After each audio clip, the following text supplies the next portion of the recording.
It's the amazing Rico Brogna podcast with your host, Evan Roberts. Greetings. Good morning for me. Good afternoon or good evening. I don't know what time it is back in New York, but welcome to the All-Star Break is finally here edition of Rico Brogna, episode 512. My travels with my family has taken me to Rome, Italy. So we will do this Rico Brogna live on YouTube at about 11 o'clock at night. But for me, it is Monday morning. It's been an adventurous European trip. The New York Mets do win 2 out of 3 against the Kansas City Royals. Of course, the series ends and the first half ends on a very, let's just be honest, down note, because they were this close, and I'm holding my two fingers close together, they were this close to going into the All-Star break in first place. And how cool would that have been, especially after what happened in Baltimore and certainly the bad stretch that they had earlier this month. And they just couldn't hit. And really, when you look at these 3 games against Kansas City, and it's a series win, I am thrilled with it. I am not throwing it back. I don't think any of us should. The offense was the biggest issue. I mean, you saw the return of Kodai Senga, and that was great. You saw the return of Sean Manaea, even though it was out of the bullpen, and that was mostly great. Clay Holmes was at least effective on short rest. Frankie Montas pitched well. Like, the pitching ills felt like they were cured with these 3 games against Kansas City. You weren't dealing with a bunch of quadruple A pitchers trying to get outs who aren't even going to be on this team in a couple of weeks. The issue with this team goes back to the offense. And even in the games they won, and we'll go game by game, we'll pick our Rico star of the series, the net negative, all that. But go back to the first game of this series. They scored 1 run in the first 7 innings, and it took a late explosion, and it was great. Mark Vientos coming through with the big bases clearing double, and obviously Lindor and Soto going back-to-back, so they end up putting up 8 runs. But they go through the beginning of this game where they can't hit Michael Wacha, and they can't hit Angel Zerpa, and they struggle offensively. And game 2, kind of the same thing. It takes great pitching, and they win 3-1 with the 3rd run coming late. And obviously the finale of this series, they get shut out until the 9th inning. So the offense continues to be the bugaboo that even when you think it's cured, because as Steve Cohen likes to call them, the Fab Four goes nuts, the offense continues to pop its head every once in a while and cost them games. Now, let me address a couple of things. Number one, I'd like to humble brag about something. I don't even think it's really a humble brag. It's more to show you how pathetic I am. So this trip we're on has involved a lot of driving. We rented a car. We drove from one European city to another. And so a couple of days ago, we drove from France to Florence, Italy, and eventually Rome, Italy. And Pete, you are about to be very impressed by me, or probably likelier, think I'm a sick puppy. So do you guys remember the Friday night game, the opener of this series against the Kansas City Royals? It was scheduled to be an 8 o'clock first pitch. There was an hour-and-a-half rain delay, and so the game ended up starting at 9:30. Well, for me, on a Friday night, that was supposed to be a 2 a.m. first pitch.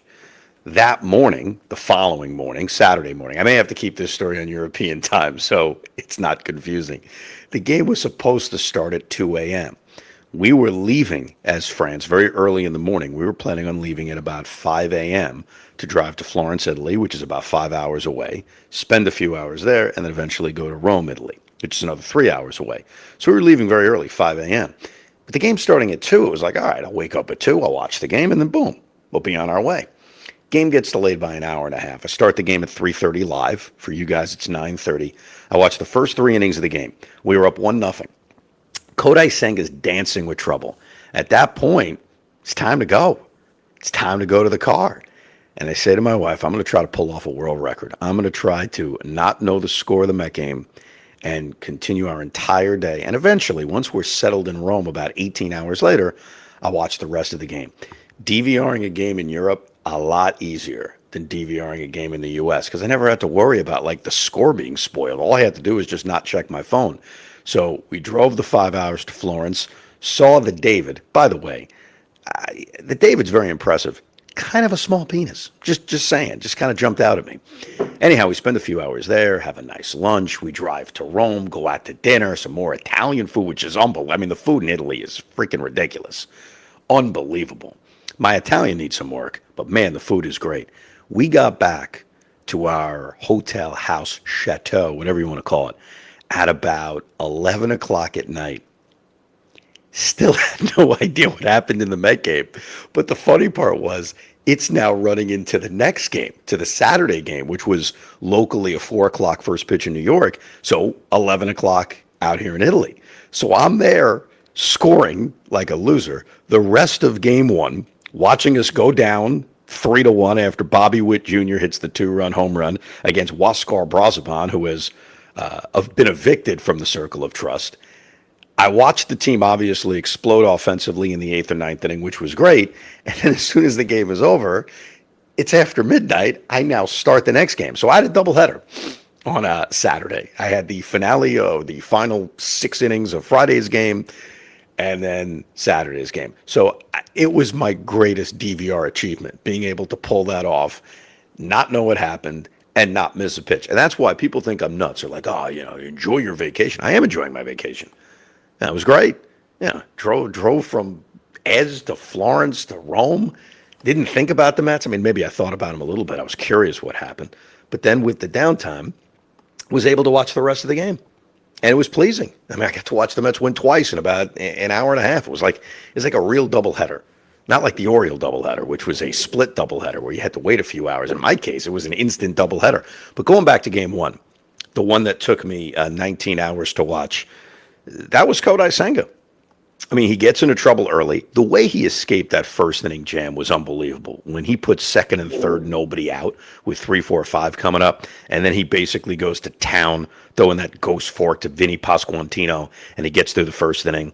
He ran into 2-out trouble in the second, which was very odd because he had 2 outs and nobody on with 8 and 9 coming up and walked them back to back. So all of a sudden, like Senga just loses the strike zone. But he was decent over his 4 innings. I mean, it was really typical of Kodai Senga. He's going to put guys on base. He's going to be able to make the big pitch when he needs to. And they miss him. Like, even if it's the 5-inning variety, which I know his performance on Friday is not a fair one to judge. It's his first back from the IL. He will go deeper into games. They'll push him a little bit more. But look, one of the big critiques of Senga, which probably keeps him from being one of those top echelon aces, is that he doesn't go 7 or 8 innings, and rarely will he. But they missed him. And seeing him back there on the mound, being able to make the big pitch with guys on base consistently, it was a sight to behold. But the problem with Friday's game is they were going to heavily rely on their bullpen. And we saw Carrillo come in and give up a run. But more valuable than that, he got 6 outs. Because now you're counting down the outs when you only get 4 from your starting pitcher, which we're obviously very familiar with because that's been the name of the game this season, not getting a lot of innings out of your starters. The Brazaban thing was just, it was an implosion. The one little bit of credit I'll give to Huáscar is after he gives up the 2-run home run to Bobby Witt Jr. and he gives up the double to Pasquantino. It could have been uglier. It could have been worse. The Royals could have ran away with that game. And instead of the Mets being down by 2 runs, it could have been 3 or 4. So I guess I give him a little bit of credit for getting through that 7th inning. And then we saw the Met offense, which, look, it's intoxicating because there are moments, there are times, like the 8th inning of game 1 of this series, where they're everything we dreamt of, where they're everything we envisioned. Brandon Nimmo behind in the count comes through with a base hit. Lindor draws a walk, Soto draws a walk, and you're set up with bases loaded, nobody out. And really the hero is Mark Vientos. And that was, of all the things that were important from this series win, you got the return of Manaea, the return of Senga, no question. And we'll get more into Manaea in a little bit. But maybe, and the key word is maybe, the return of Mark Vientos being an offensive force. That opposite field, Piazza-like, bases-clearing double was not only big because it won them a game, it was big because maybe it unlocks Mark Vientos. And if it does, and Steve Gelb said this a lot on the broadcast, he's right, it changes the complexion of this lineup. But going back to just the context of the game, you got bases loaded, nobody out. You're down by 2 runs in the 8th inning. You have your big hitters up. And Pete Alonso did not have a great series. He is a candidate for the net negative. He did draw that bases loaded walk though, which we can't ignore. It was the one time they came through with guys on base after Soto struck out with the bases loaded, which we can't forget early in this game. Remember, Pete drew that walk that gave the Mets the 1-0 lead that you knew they were never going to be able to just stand on. They were going to need to score more runs. They weren't going to win that game 1-0. So Pete did have that at bat, and he had some decent at bats throughout this series, but he also struck out a million times, including in this spot with bases loaded, 1 out. And so Vientos' plate appearance was not only big for him, but it was a chance to clean up a missed opportunity by Pete, because you lose this game 3-1, it's frustrating, obviously.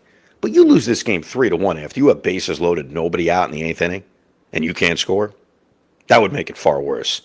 And so Vientos' hit was enormous on so many levels, and I think if he does complete this turnaround that we're also desperate for, I think we may look back at this Vientos sequence, this Vientos at-bat, as one of the bigger at-bats of the season. It helped that they added to it. It helped that we saw, Lindor hit a bomb that really broke the game open. And in Soto's case, I've never been one to rip the home run up late. Like they used to kill A-Rod back in the day with the Yankees. Oh, yeah, he hits his home runs. It's 9-1 in the 8th inning. Who cares? I don't want to do that about Juan Soto. But the only reason I felt that way on Friday when he hit the home run that made it 8-3 in the 9th inning was because of the missed opportunities he had earlier in the game. I think back to that 3rd inning when they had bases loaded, 1 out, like we talked about, and he struck out. And even later on in this series, he came up with, I think it was runner on 3rd, less than 2 outs in the finale of this series, and he struck out or grounded out to first base. He's had a lot of failures in big spots, and because of that, I think when he hits a home run up 7-3, and yes, it's his 22nd home run of the season, and he's got a chance to match his home run total from last year with the Yankees, and that's great, and maybe not something a lot of us expected, it's disappointing. Let me address the Soto All-Star Game thing. That was a few days ago, but Juan was asked about not making the All-Star team, and he said, yeah, I left a lot of money on the table. I mean, people got to pipe down. I mean, people got to calm the hell down. Like, oh, how could he say that? He's a billionaire. Let me tell you something about rich people, all right? And I'm not one of them. But rich people never stop thinking about money. Do you know what I mean by that? Like, just because you make a lot of money doesn't mean you hit this moment of saying, I don't care. I could give or take $1 million. Whatever. I'm a billionaire. Like, think about any billionaire or millionaire in the world. Do you think for a second they ever leave money on the table? And so I say that because Juan Soto was being honest. Now, maybe he was joking. I've heard a lot of people make that claim. He was having fun. Okay, maybe. But I think he was being real. And I think we live in this fantasy world in sports. I don't live in this fantasy world where, but Juan Soto just loves being a Met. That's all. That's it. Bro, come on. He came here for the money. That's okay. I mean, a lot of people come. Carlos Beltran came here for the money. We were okay with him. On the other side, for the Yankee fans that are voyeuristic, all your guys came for the money. And sometimes you want to believe this story, like, but he always wanted to be a Yankee. Stop it. They came here for the money. So this interlude from talking about baseball is just a reminder that Juan Soto did come here for the money. That's okay. And it's also okay if he wants to say, yeah, it kind of pisses me off that $250,000 are off the table. And for anyone who wants to sit there with their calculator and figure out, well, what does that really mean money-wise? You got to stop with that. I told this story once before. I knew a man who was a millionaire, a very rich man, and he was bragging to me how when he goes to the movie theater, he keeps bringing the all-you-could-eat popcorn box that he acquired 5 years earlier and got mad when they finally said no more. And he said, all you could eat for life. Now all of a sudden it's not. And he was a millionaire. And so it's a reminder that even when you're rich, you don't stop thinking about the extra money you could get. So if it wasn't a joke, and it may be, I don't know, I can't get in his brain, and he was just being real, who cares? People got to get over it and stop living in a fantasy land like these athletes came here because they love our logo or love us as fans. He came here for the money. It's okay as long as he performs. I don't give a rat's ass. Well, something else to add to that, Ev, is the fact that he is here for the money, which means in 5 years when he opts out, if he wants more money, if he wants the Mets to say, you know what, you're not going anywhere, we're going to give you more money on top of it, he's got to perform well. He's got to be an all-star. He's got to be the best version of himself. So screw it. Yeah. Be great. Want more. I'm going to give you a wrestling analogy. I don't know how many of people in our audience are wrestling fans, but when CM Punk came back to the WWE about, it's been a year and a half now, he made his return promo, and at the end of the promo, he said, I didn't come here to make friends. I came here to make money. And everybody thought it was so badass. Like, yeah, that's CM Punk. Juan Soto is a money-making, hit-making, driving run-in badass. Okay, so he wants to make more money. Okay. I mean, don't we all? So I have no problem with it. Now, did Juan Soto get screwed out of making the All-Star game? Yeah. Do I personally care? No. And maybe that's my age. I just turned 42 years old. Thank you, Duncan, for sending in those awesome donuts. They're very tasty. I'm glad you enjoyed my head. Okay, I'm glad you enjoyed that. Maybe it's my age. I don't care who makes the All-Star team. I don't really care about the All-Star game anymore. I know a lot of people do, and I respect that, especially the younger audience. I know that, like I said, for guys on their resume or for guys making money, the All-Star game matters, and that's why, sure, I have an opinion on who should make it or not. Am I going to lose sleep over it? No. I mean, should Juan Soto have been an All-Star? Yeah. Should Francisco Lindor have been an All-Star a few times until this year? Absolutely. But I'm not getting mad about it. I'm not going to give you fake anger about it. I'll tell you the facts, and the facts are I should have been an All-Star. I've also learned, and football's a little bit different, where when we're judging someone's Hall of Fame career, I never use the amount of All-Star games they went to. Like in football, and it's kind of crazy, we do use Pro Bowls. Like that is always cited. All Pro and Pro Bowls are like a thing you almost cite when deciding if someone is a Hall of Famer or not. I don't think that's the case in baseball, and because of that, I only sleep over it. But yes, Juan Soto did hit a meaningless home run that gave the Mets an 8-3 lead in Game 1. Game 2 of this series, to me, was about Frankie Montas giving you 5 good innings, which was such a good sight to see because the jury's out on Frankie Montas. I don't think we really know what to expect. Like, we're still not sure what he is. And he, too, much like Senga a day earlier, leadoff double, works his way out of it, gets some great defense behind him, including Brett Beatty making that diving play in the second inning. He was really in control. And then I think Mendy just had to make the decision in the 6th inning. All right, how far do I push him? He has a low pitch count. I got 5 scoreless innings out of him. How far do I go? He gives up the leadoff double to Kyle Isbell. And I'm kind of like, all right, push him a little bit further. He gives up the double to Jonathan India ahead of the count. And now all of a sudden, this 2-0 game is 2-1. I think at that point, he was probably right, Mendy was, to take Frankie Montas out, only because now he's giving up back-to-back doubles. I always say this, forget the pitch count.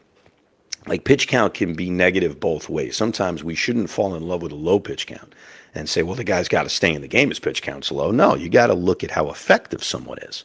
And when Montas is giving up back-to-back doubles in the 6th inning, and now you've got Bobby Wood Jr. and Vinny Pasquantino coming up, I thought Mendy was aggressive in taking Montas out. And what I really loved about what he did is he went to the best of his bullpen.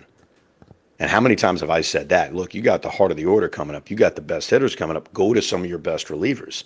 And Reed Garrett lately has kind of re-entered the circle after the implosion he had a week ago.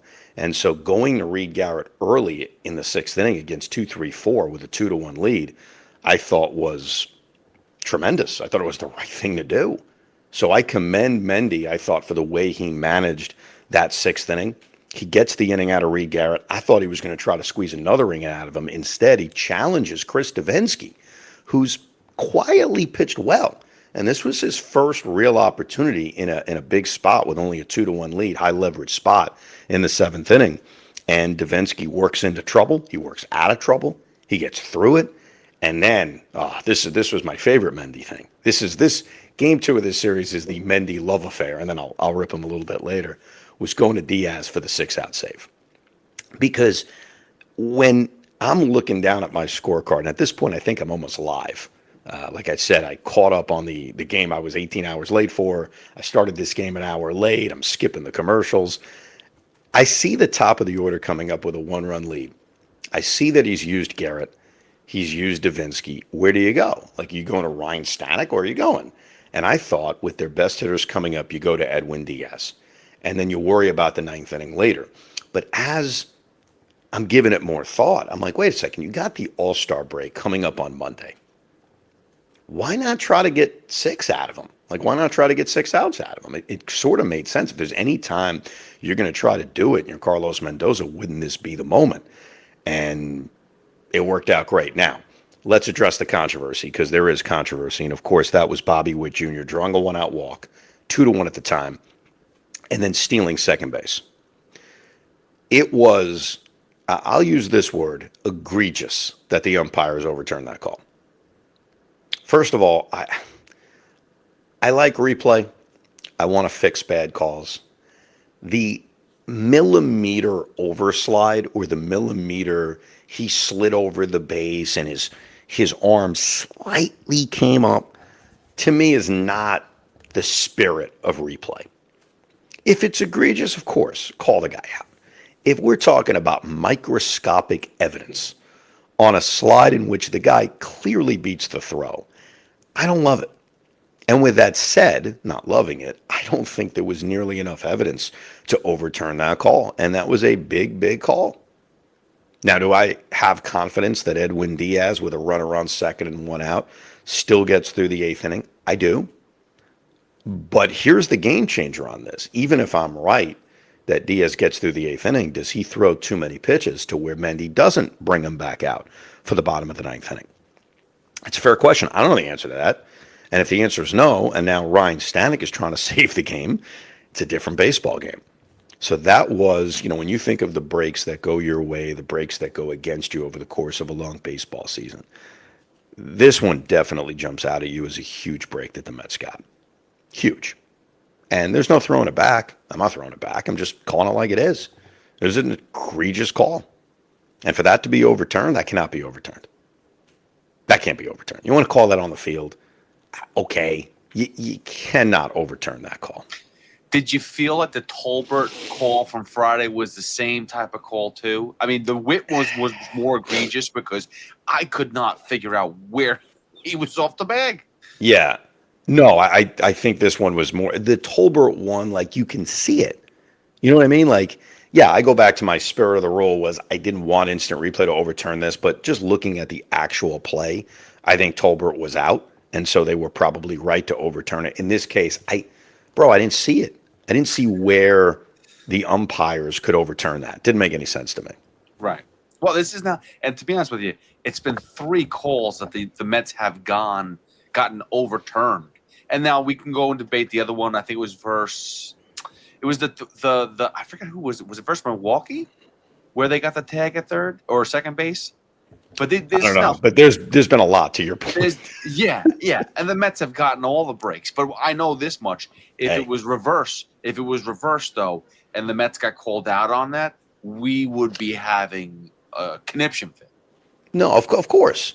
And look, I'm not going to have a conniption fit because it would be disingenuous. I'm just going to calmly tell you they screwed it up.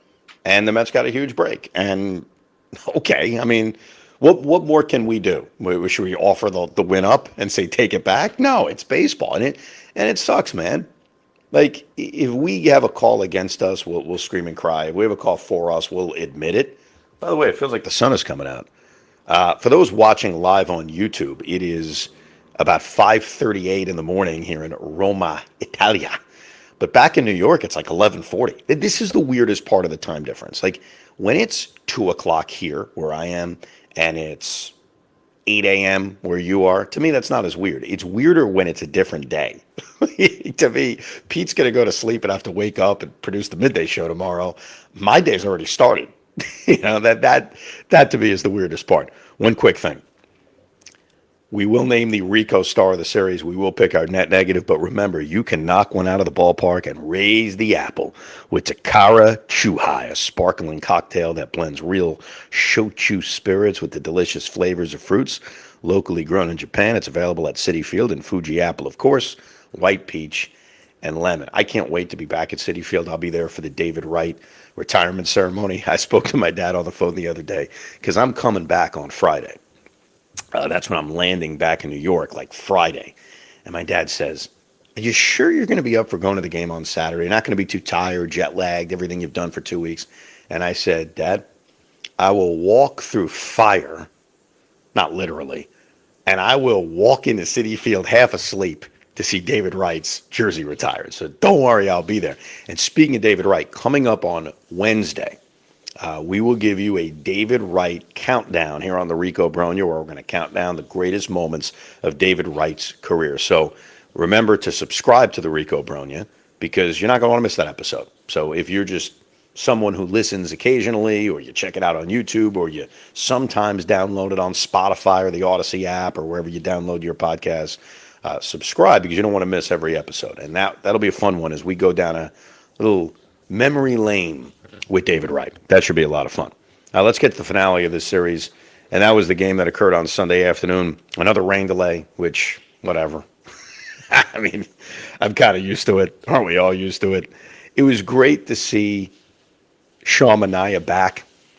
And the whole game, I kept thinking, how are they going to use him? Like, when are they going to use him?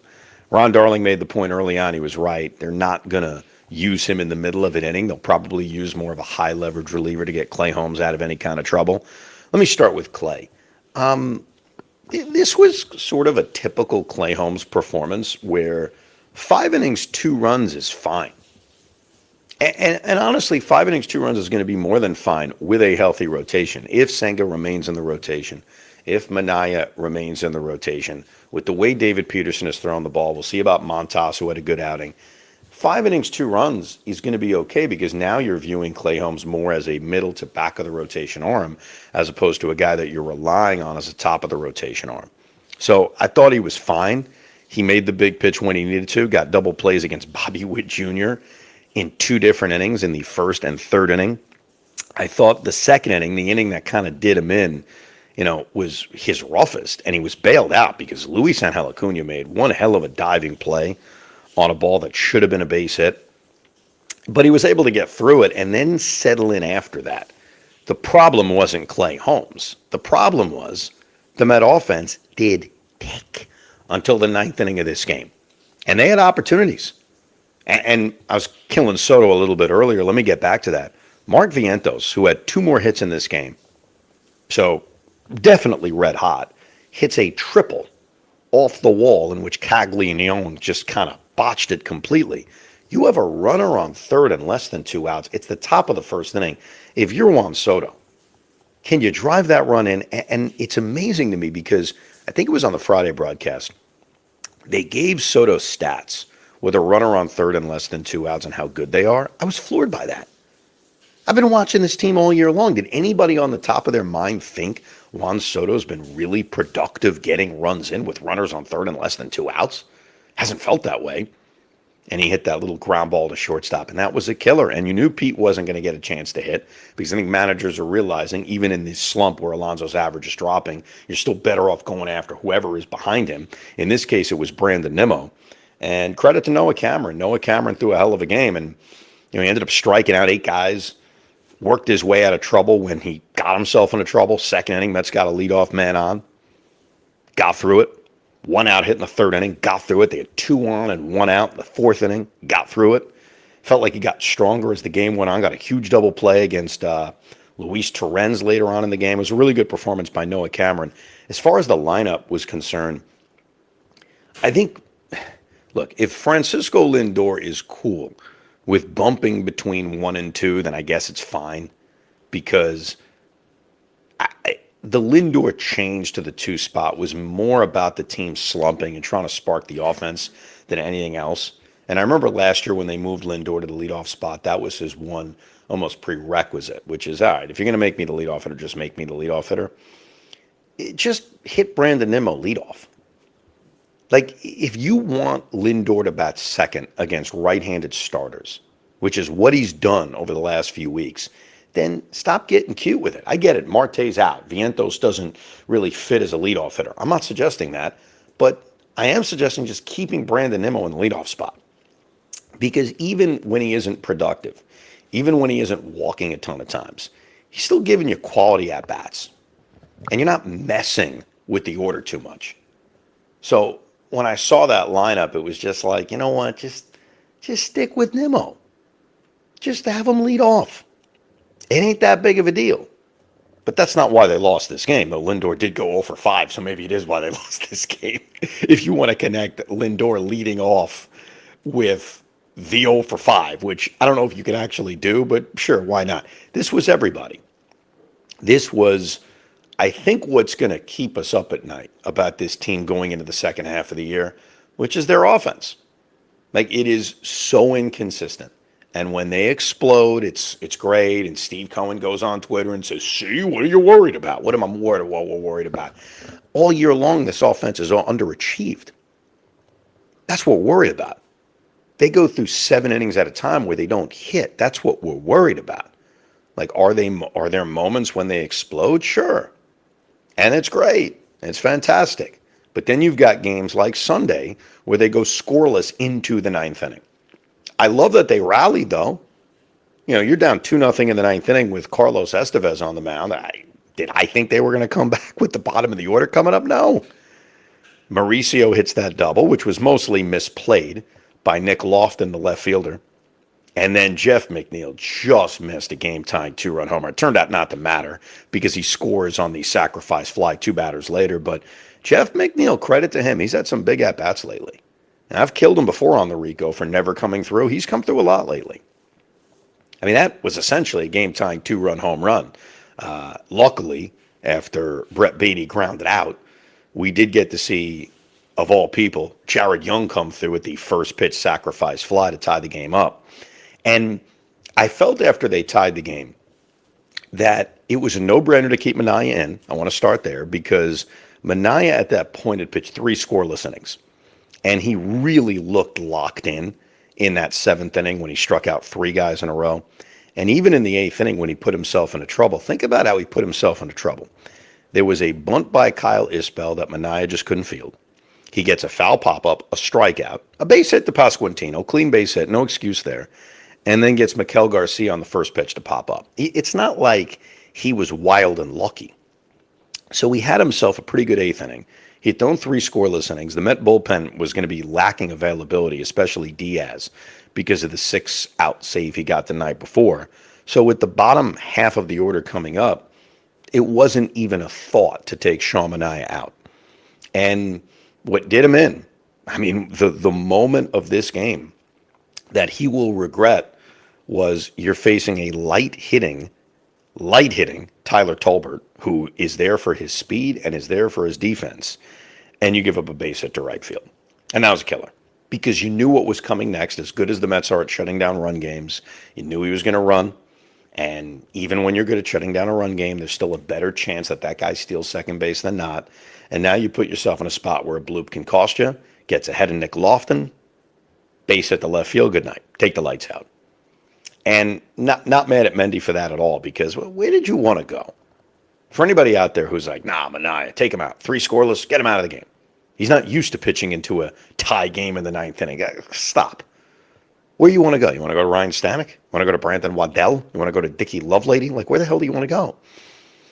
I thought overall, as frustrating as the finale was, I thought there were 2 positives I do want to take out of it. Number 1 is Mark Vientos getting 2 more hits and starting to make you feel like his turnaround is real. And number 2 is Manaea. I mean, he looked good. He looked in control. And coming out of the All-Star break next week, and we'll see how Mendy wants to line things up with all these off days going into the Cincinnati and the Anaheim series. But you have Sean Manaea, who you have to be damn excited to have back pitching every 5 days. You've got David Peterson, who has kind of saved himself after that rough stretch he had. You got Clay Holmes, who looks good. You got Kodai Senga, who looks good. And Frankie Montas hasn't been half bad. Like, this is now all of a sudden, assuming they can stay healthy, and of course that's the big key, this feels like a good rotation. Am I crazy, Hoff, to look at the second half of the year and say, okay, wow, I actually feel pretty damn good about this starting pitching staff? I mean, I feel way more comfortable with this than no offense to Griffin Canning and Clay Holmes at the top of the rotation. I mean, this is and Frankie Montas, I like to crap on him as much as possible, but he's actually looked good. So you're talking about it with Kodai, with Manaea, Clay Holmes as your 3 or 4 guy, and Montas being in the middle of rotation. It is the best we've seen all season long. Absolutely. I think that they will need a 6th guy because they're not going to want Senga to pitch on regular rest. But what you can do is you can manipulate the schedule, which they did a pretty good job of doing before Senga got hurt. And what I mean by that is when you have off days, you can kind of work yourself around. Like, I'll give you an example. Let me pull up the second half of the year schedule. So they're going to play 6 games before they have an off day. So it's easy. That's an easy one. Like, Kodai Senga is not going to pitch the first 2 games against Cincinnati. Maybe you pitch him in the Sunday game against Cincinnati, which means his next start with the off day built in would give him the extra day. So I could predict you off the top that Senga's not pitching Friday or Saturday against Cincinnati, and rightfully so. Like, that's how you manipulate it without having to add a 6th guy. And then they play 6 games and have an off day. So you can kind of maneuver it the same way. Then they play 6 days and an off day. Then they have an off day, 3 days and off day, 6 days and off day. So if you really drag this out now throughout the month of August, if you're smart, and I'm sure they're mapping it out now. I haven't mapped it out yet, by the way, to tell you the exact days. Maybe I'll do that on the plane ride back on Friday. You can definitely manipulate the Senga situation without having to add a 6th starter. But look, the caveat to all of this is these guys staying healthy. And, the Met pitching depth coming into spring training, let's go all the way back to spring training. Hoff and I go down there. We're feeling good. Like, hey, here we go. Their depth, not their rotation, the depth to the rotation was Paul Blackburn, injured list. Tyler McGill, injured list. Griffin Canning, out for the season.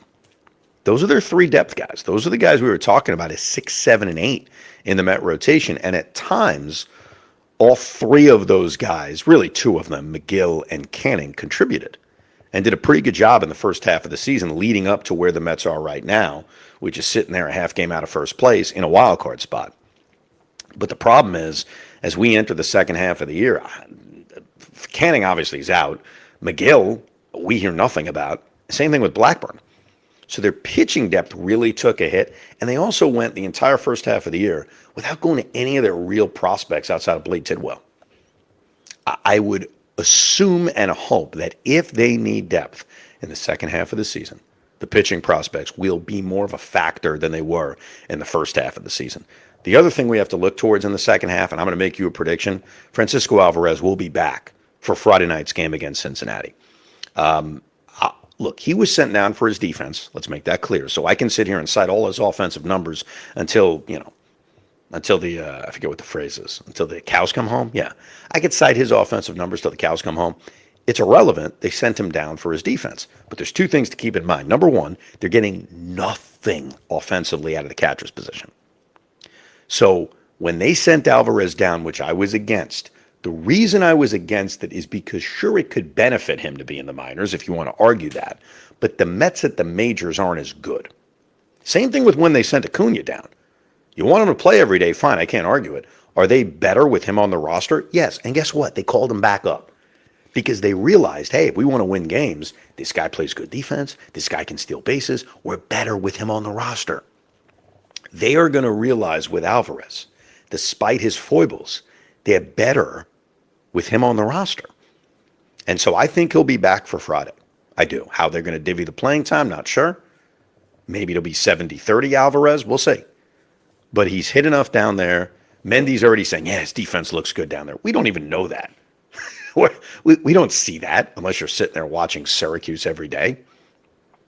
But I do think he'll be back. Now let's pick our winners and losers of this Kansas City series, the Rico I'm the Man Now star of the series and the net negative. I think the Rico I'm the Man Now star of the series is very easy. I think it comes down to, look, I'll give some honorable mentions. You want to honorable mention Juan Soto, who only had 2 hits in this series, but both hits were home runs, one of them big, the other one not too big? Sure, you can.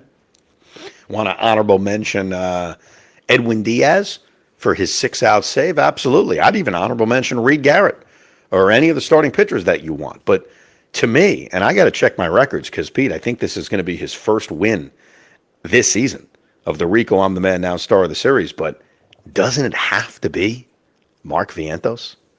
The bases clearing double. I think he ended up going 5 for 13 in this series. Mark Vientos is the runaway winner of the Rico I'm the Man Now star of the series. Any disagreement to that, Pete? None whatsoever. I mean, that's the guy that I think had the most impact. Even though his triple on Sunday was, I don't know if that was really a triple. That was a misplay, but I'll take it. Oh, that's a triple. Don't start with me. Remember, you're talking to a scoring snob. Of course that's a triple. Come on. But no, listen. Well, I still can't. You nailed it before, too. I cannot believe how they couldn't score him. Like, there's one out. He's at third base. He should have scored. That should have been a helpful run for the game. But anyway, Mark Vientos, clear as day, star of the series. Guy's 5 for 12. I mean, you're talking about a guy who only struck out twice in 3 games. That, to me, is somebody who's locked in at the moment. Yeah, oh, absolutely. I think he's a runaway winner. I thought the net negative was more complicated. Like, Brett Beatty is a sneaky candidate for this. He only had 5 plate appearances in this series, but he was 0 for 5. He couldn't drive in the tying run before he got bailed out by Jared Young. The other guy that jumps out at me is Pete. Like, the bases loaded walk was such a good at-bat. It was the only run the Mets scored for the first, 7 innings of that game. But overall, Pete had a very quiet 1 for 10. He struck out a bunch of times. Like, when I think about a net negative in this series, there really isn't anybody when it comes to pitching, unless you want to pick on Huascar Brazoban, because the pitching did a really good job. They did, top to bottom. So there isn't that easy, hey, let's just pick on Zach Pop, who's going to be DFA'd in 24 hours and call him the net negative. So I think it comes down to Brett Beatty or Pete Alonso. And I love Pete. Pete's my guy. Middle of the order. You need your middle of the order to hit. Like, you need your big guys to perform. He really didn't. So let me see how many times he's won this. By the way, I received many emails over the last few days. It's tough to read them and respond to them as we're doing these Ricos on the road. But one person asked, hey, are you guys going to pick a Rico net negative and I'm the Man Now star of the first half? And so my answer to that is maybe, if I have time to do another Rico before I head back to the States. And that's a maybe, because I don't know if I am. So if we do, sure. If not, sorry about that. Maybe next year. But let me see. Pete Alonso. Yeah, this is going to be his second. He's only won 1 net negative, and you have to go all the way back to the Dodgers series. Or no, I'm sorry, the Red Sox series, where they lost 2 out of 3. So, yeah, he deserves it because he did walk 4 times, so you got to give him a little bit of credit for that. But offensively, he's been on the downside. Even though he had a couple home runs, what was it, last series or whatever it was, or 2 series ago. But yeah, he's been on a downward spiral lately, and I don't know what maybe the breaking the home run record for the Mets is getting to him. I think he's being pitched to more difficultly. I think teams are realizing they don't have to face him. I think that's been a challenge, and you're seeing more teams just flat out intentionally walk him. But I just don't think he's getting the same pitches to hit. I think that's been a challenge for him, and we've seen the average dip. He doesn't have to match his first half numbers, but he needs to be productive, and he needs to be impactful. And one thing Pete's done this year has been very impactful. Like, his hits have been big hits. His bases loaded walk was a big walk, or at least it felt that way at the time. But as we glare towards the second half of the year, look, there are some obvious factors. The health of the rotation is clear. Finding another bullpen arm, probably via trade. We'll spend more time on the trade deadline coming out of the second half of the year and some of their targets. And Vientos, I've said this for a while, how big he is. He has been the thing missing about this lineup all season long. So hopefully that changes going into the second half of the season as they take on Cincinnati and Anaheim. It sucks to not be in first place. I did think it felt good when they jumped into first place on Saturday night. That'd be great to sit there for 5 days being a first place team. But it's clear that this Met-Philly race is going to be one of those back and forth affairs. It's going to be tight all year. Luckily, we have the edge on the tiebreaker for now. And I think this is going to be one of those scoreboard watching pennant races. But one very important thing about this race, if they're not catching Chicago or LA, and this is a divisional race for the third best record in the National League, then the divisional race doesn't mean anything. Okay, this is all about a first-round bye, and as of right now, the Cubs and the Dodgers are ahead of the Mets and the Phillies, which means winning the division and not winning the division doesn't mean much. It's the difference between playing a home wild card series against Milwaukee and playing a home wild card series against San Diego. I mean, Tweedledee, Tweedledum. They're both good teams. Like, it doesn't matter. So, and we'll spend a lot more time on this in the second half of the year. I am telling you right now, if the Cubs and the Dodgers are going to create separation, which I don't think will happen, but let's say it does, I'm not going to care about this divisional race at all. Like, the divisional race to me only matters if it involves getting a first round bye. But if it's going to be that close, if it's going to be that tight with the Phillies, the one thing that I will not be able to take is if you do get to like game 160 and you're fighting tooth and nail for that final divisional win, and then you don't get there and you drop all the way to the wild card. I mean, to me, it's just this is why I don't want to totally focus on the division no matter what, because it's too exhausting to fight for a division and then not win it and then miss. Because if you're not gonna get the bye, you're just totally screwed. Well, it just shows you that the division thing only matters if you're up there. Like, we think back to 2022, they were so far ahead of dropping out of one of those top two spots that we never thought about it. But it is different. It's just a different kind of value to winning the division if you're not going to finish with a top two record. And I would tell you there is no value to it. There is no difference. Because, again, if you're the top wildcard team, you're getting home field in the wildcard series anyway. So it doesn't make a difference. That's why I know you didn't want to admit this. I was rooting for the Yankees over the weekend. I was like, let's go Yankees. Let's get the Cubs some L's. But Chicago was obviously able to take 2 out of 3. I do want to remind you. Yes. I'm telling you this much. I do want to root for the Yankees coming up with this Atlanta series because I want them dead. Yes. I want them dead too. I mean, don't we all? It's part of being a Met fan. Coming up on Wednesday, make sure you're listening. We have a David Wright countdown edition. David, of course, is going to get his number retired on Saturday at Citi Field. So tune in Wednesday. Make sure you download it, subscribe to the Rico Brogna, and you can check out a David Wright countdown. It's been a fun first half of the season. I can't wait to the second half. Hopefully, it's got big rewards for us as New York Met fans. And hopefully, we'll be doing Rico's deep into October, talking about a postseason run. But thank you for joining this Rico Brogna from the beautiful city of Rome, Italy. Thank you very much for listening and downloading to another edition of Rico Brogna. We hope you enjoyed this episode of the Rico Brogna podcast. It's amazing, isn't it? Make sure you download it now to keep it on you at all times.